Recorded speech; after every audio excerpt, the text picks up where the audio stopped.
CYC is a free channel, presents the Word of God for everyone. Your support will help us to continue the mission. Visit our website, cycnow.com. Even $1 will make a difference.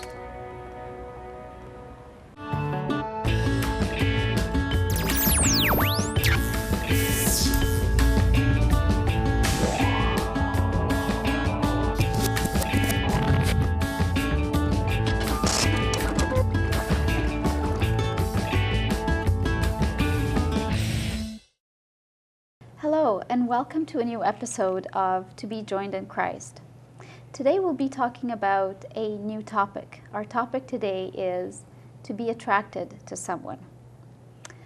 It is absolutely natural and normal for human beings to be attracted to someone from the opposite sex. It starts as young as maybe 8 or 9 or 10 years old. Teenagers definitely go through it. It is absolutely normal and natural. It is not something wrong. It's something that God has created. It happens inside us, and it's absolutely okay to experience this. However, we need to know what comes after that. Acting upon an attraction is where we need to stop and think. In light of the 3 fundamental points that we discussed at the very beginning of establishing the fundamentals of relationships between the opposite sexes, there are 3 fundamental points: our relationship with God, our relationship with others, and our relationship with ourselves.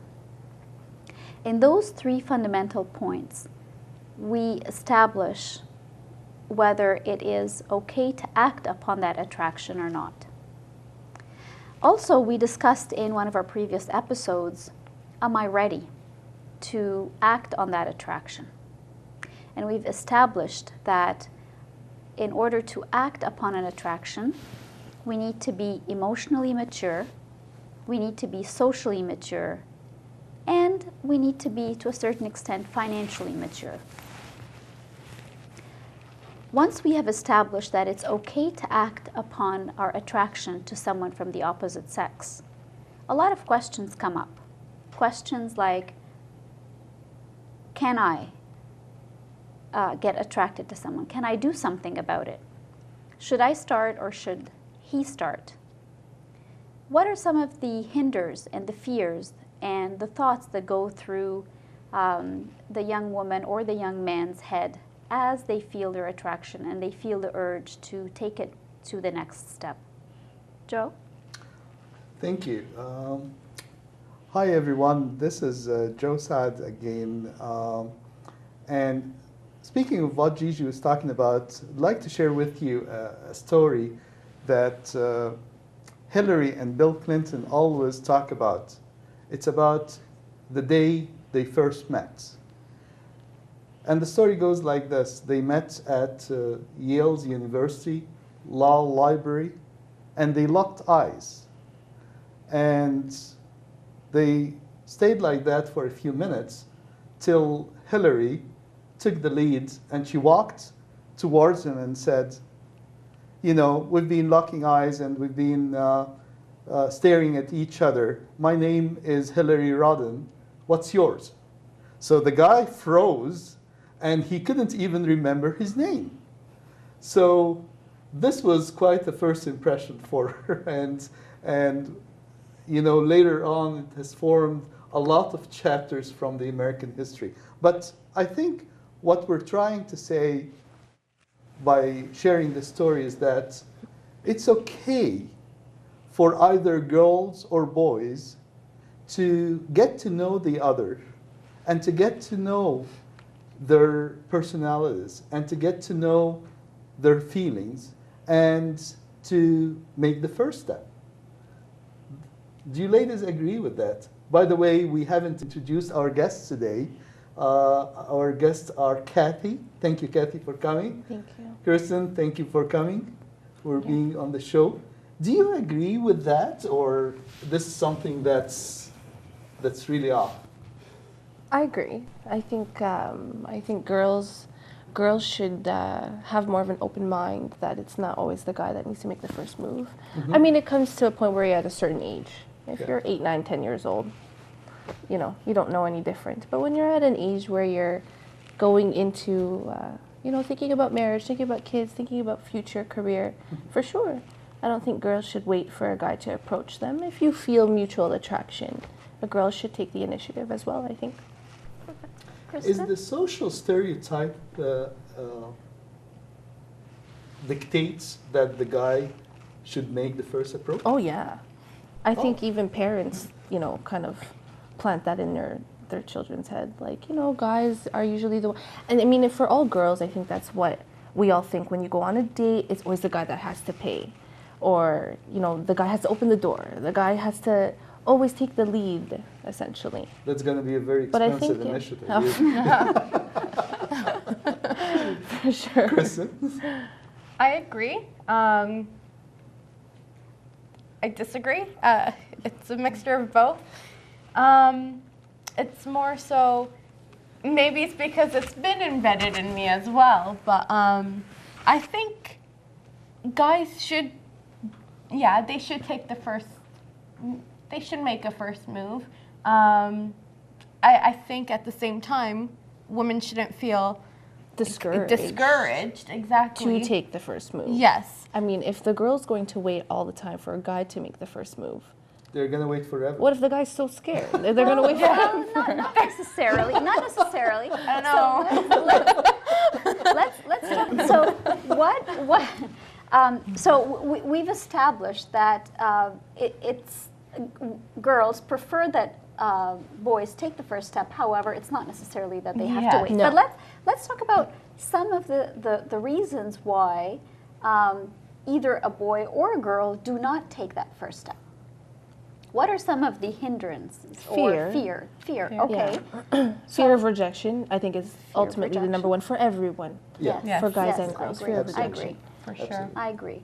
Absolutely. There's also pressure. Yeah. Like, mostly I say, actually, both on the guy and girl side, but in a different respect. The males so much as pressure into asking a girl out, building fear. And you know what? I'm going to give credit to all my male counterparts to hit on all these girls and get rejected 50 times and keep persevering. Good job.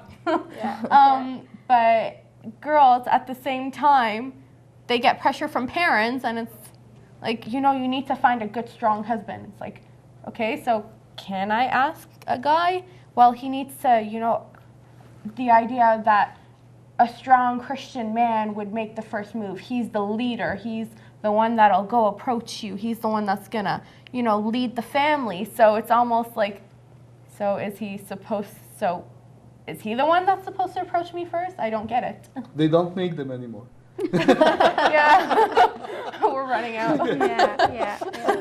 Oh. Or they're just afraid, which is Yeah. very Yes. fair and reasonable. Actually, you brought up a very important point. You know, some of my clients, the guy clients, they say, you know, Joe, sometimes I'm afraid of approaching a girl just because I know that once I've done that, her expectation is, okay, how long we're gonna get to know each other? When are we gonna get engaged? Can we set the wedding date? And the guy is, hello, come on, I would like to know you. For sure. Sorry. Yeah. With that said, Yeah. again, I think it's different depending on like what age are you at? Where are you at in your life? Have you finished school? Do you have a set career? Because a guy that's say 30, that's finished university, working, you know, and can't find someone. Yeah, then he meets some girl and then he's scared. Like, oh, I want to get married. I want this. I want you to commit. I want, you know. But the guy as well at that age, I personally believe, should already expect it. I mean, there's a difference between being pressured by someone or being scared of getting into something because of that. It's inevitable. It's going to happen one day, right? Yes. So it's a fear of commitment. Yes, I just sure. want to separate two things. For sure, we all have expectations, whether it's a young man or a young woman, and they both have plans for their lives. Yeah. However, I do believe, and that's something that we discussed in one of our previous episodes, that it is very normal, and it's actually quite encouraged that we give ourselves as much time as we both need to get to know each other. So I believe that one of the reasons why sometimes there's fear, aside from fear of rejection, which I'd like to come back to a little bit later, is the fear of commitment. And I believe that one of the ways that we can help avoid the fear of commitment is to give ourselves the time to get to know each other. So regardless of what our age is, I believe also for young women, they would like to know and take the time to know the young man that they're going to get into a relationship with and feel as comfortable, because there are a lot of very important points that come out in this relationship. Sometimes you disclose information about yourself. You allow them to know more about you than what you would normally do with just a casual friend. You reveal a lot of things to them. You share emotions and you invest time and energy and emotion into that relationship. Sure. So the more time you take to make sure that that is a person that I'm comfortable with, the better it is for both a man and a woman. I think more of my points, or what I'm thinking is, when you jump into a relationship, and again, I always have to put in that factor of age, because having that idea of, I do want to get married one day, or I believe that God has this in my plan. You know, I'm going to get married, I'm going to have children.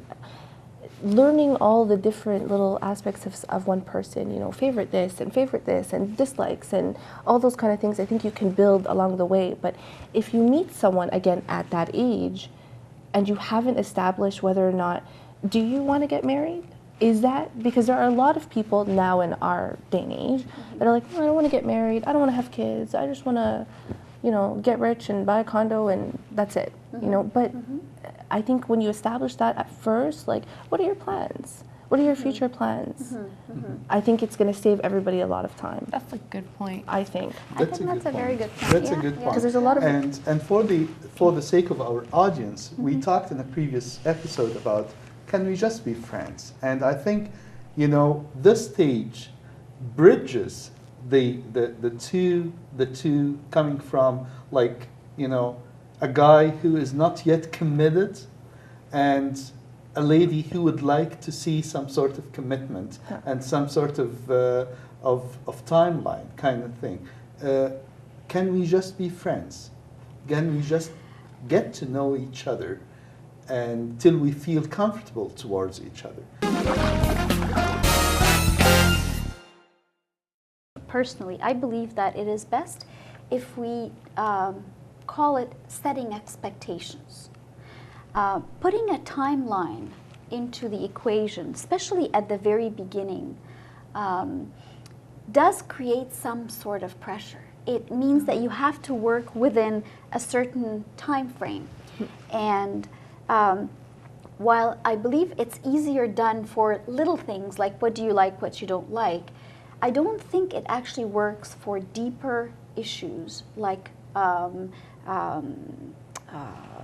hurts that we've experienced throughout our lives, or broken previous relationships, or baggage that we've come into with, or even things, it could be as serious as health issues that we're going to live with for the rest of our lives.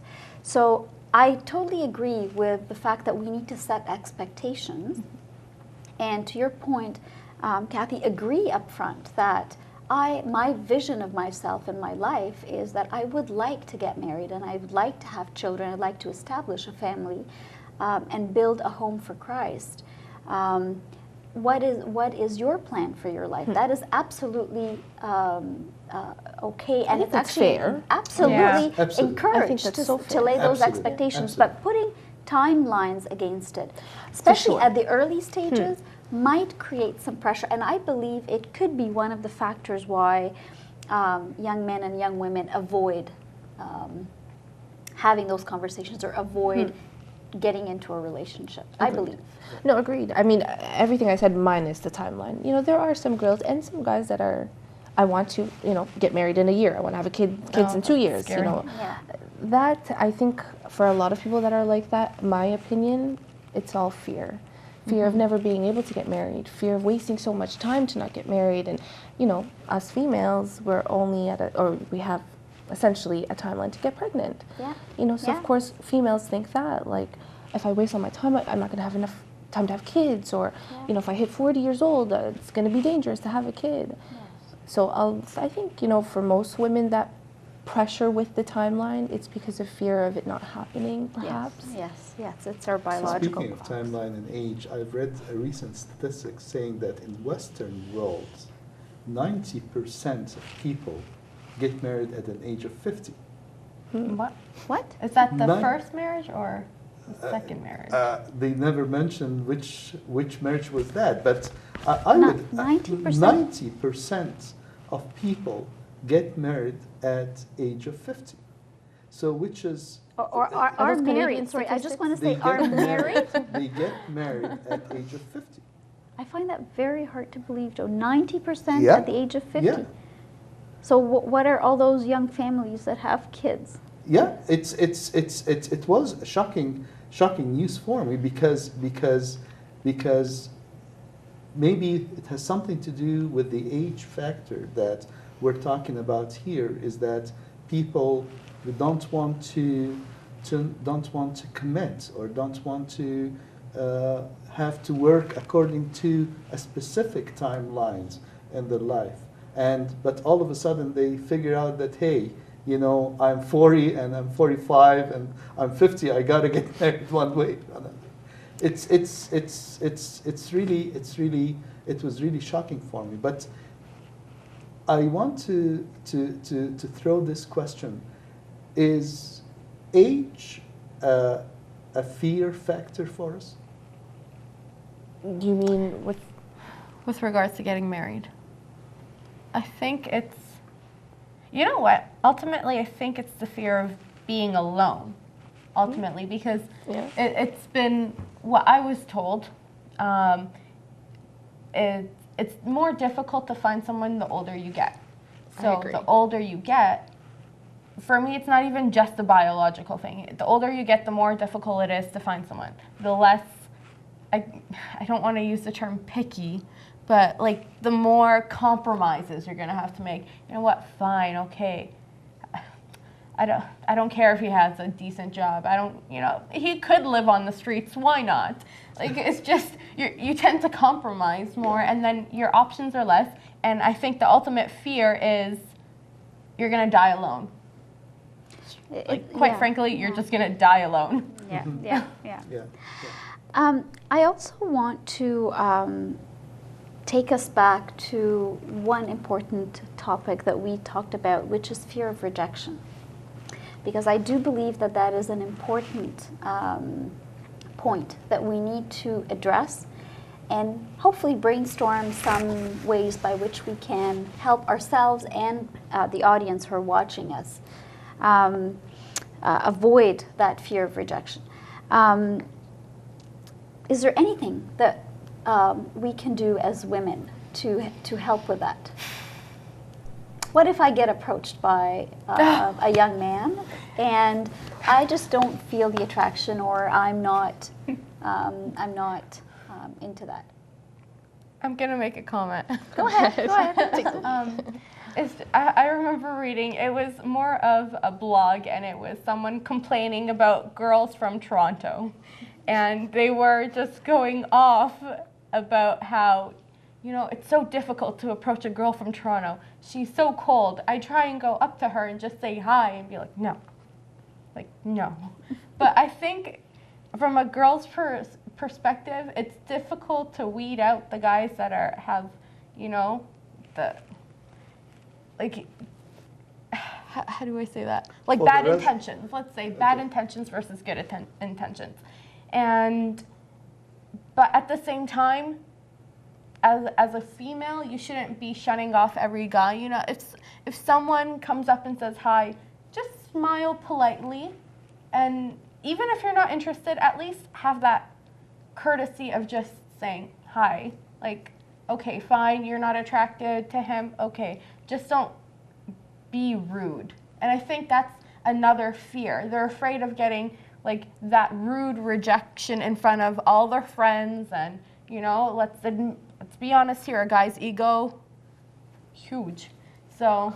And ladies from Australia and hot weather areas, this might not be applying to you. So we're talking about cold weather in Toronto. No. I don't think it has anything to do with the weather. I do want to thank you for these comments, because I do believe that one very fundamental point we need to pay attention to is that every time we reject someone, it does, no matter how nicely we do it, it does put a dent into their self-confidence. Someone else's. Exactly. Yeah. And no matter how strong we are and how self-confident we are, if this happens more often than what we can handle, it does eventually get to us. For sure. So the one important thing is, do it as gently and as respectfully as possible. The one thing I would say, though, is we need to keep an open mind. So I think a lot of times we reject others, or we do not allow others to get to know us because of misconceptions in our mind. So we put parameters and we put very specific measurements for who we accept. Or the way we will be approached. Exactly. Like, I know a lot of people, they don't want to get introduced to each other. And to be honest with you, I was one of them. But 25 years ago, Gigi and I were introduced, and it turned out to be the greatest experience in my life. And if we put pressure and parameters for God to work, we're not going to get anywhere. Sorry, I just Go had ahead. a Yes, thought. absolutely. And me and Kristen, we always talk about this. I believe everything happens for a reason. I believe God places the people in your life for a reason. Mm-hmm. And I think if people are, so sheltered, so close, like if a guy approaches you and even though you don't feel anything, there's a reason he's coming to speak to you. Mm-hmm. May it be he thinks you're pretty, or may it be he, had some thought that like, I should go talk to this girl. I mean, vice versa, a girl or a guy, right? Yes, But- yes, I totally hear you. And for that thought alone, if a young man approaches a young woman, that means he is thinking she's pretty. Yeah. That means he is thinking that is someone I'd like to know. That in itself is a very positive attitude, and it's a very positive feeling. And I think it deserves some level of acceptance and some level of open-mindedness to look at it and take it further. To a certain extent. I mean, saying hi and talking, and especially if you have mutual friends, there's nothing wrong with that. Absolutely. And speaking to your point, actually, I bet you Adam wouldn't have thought that God will create his soulmate from one of his ribs. and to your point, everything happens in our life for a reason. Yes. And once we've surrendered our life, once we've surrendered our aspirations to God, I think we are on the right track. So I want to try and discuss a different angle from a relationship. What if we get to know someone and then find out that it's not really what we had expected, or it's not going to end up in a marital relationship? What are some of the points that you would like to make sure that you take care of, or you do, in order to, it doesn't have to end the relationship, but I would say sustain it and keep it at a level of friendship? Do you really think you can, if you've had a relationship, I guess you could maintain a friendship, but I think you need some time to like heal and not be friends with that person, to be honest. And if you don't see there being a future, I think you should end it. There's Totally. no point in, Yep. like, I guess nowadays they'll say a break. What's the point of having a break? No. Unless if there's a serious, like, if there's an issue and it's not seriously dealt with, and you see no future, you see no marital relationships, you're not on the same page, then quite frankly, don't waste your time, don't waste her time, and just end it. We need to be open, we need to be transparent, and we need to be frank. Can I add one more thing to that? Sure, Sorry. absolutely. And also, I think to be fair to each other. I mean, Yes. if one person isn't ready, if one person doesn't want it, why are you going to hold on to somebody? I mean, after some time, sorry, but after No, some that's time, all right. feelings, romantic feelings, the love that's different from a guy friend, from a girlfriend, develops. So I Yes, think being yes. fair to each other Yes, and not yes. continuing a relationship different from a best friend, Yes. you know. Yes. If you're not ready, you should say something. Yes, absolutely. And I think it is all embedded into one of the fundamental points that we spoke about earlier, which is our love to others. Yes. So our relationship with the other sex also is deeply rooted in us reflecting Christianity and the Christian values in our relationship with others. In any relationship that we go through, in any person that we meet, or God puts in our way in life, our goal is to build that person just as much as it is to love ourselves and take care of ourselves. So it is definitely in the other party's best interest to be frank and be open and end the relationship, or at least be open about the level of relationship that you see this going, be it whether you're keeping it at a friendship relationship or taking it to the next level, or ending the relationship altogether. We should always be working to build each other and for the well-being of each other, and making sure that we are not hurting each other, we are not, I guess, even using any of the relationships or the information that we have discussed in our relationship against each other, or bad-mouthing each other. That is also a very important point that we need to make sure we keep in the back of our minds as we are opening up and getting to know one another in a relationship. This is a very important point that I see in my office, that when two people get to know each other and things don't work out, they take it personal. They take it, what's in it for me that, or what's in it in me that he didn't like? What's in it, the guy said, you know, I loved her and I gave her all my emotions. Why she rejected me? Back to Gigi's point that we have the responsibility to help each other heal before we end the relationship. Because I think you'd mentioned the word heal, and not also healing ourselves or helping ourselves here, but helping the other party heal. So we don't have grudges to each other, and we don't hold any hard feelings for each other. Okay. See, but I mean, with that, it depends. What if the relationship didn't end? What if someone wasn't faithful or wasn't loyal? You know, I mean, how can one person see? I mean, of course, trying to help the other person to heal, for sure. You would expect that. You obviously treat someone the way you want to be treated. But when you're in a relationship, especially when you're romantic, you know, you love the person and that whole different feeling.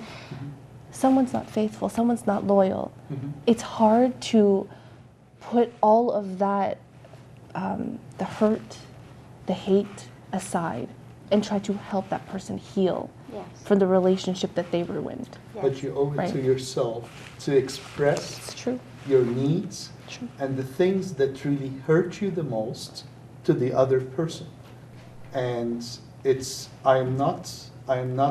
didn't work out just because something has something to do with your personality, but I was hurt because of your lack of faithfulness. I was hurt because of lack of loyalty. So this would help you heal, and also help the other person. Oh, so you mean closure? Yeah. Not so much like.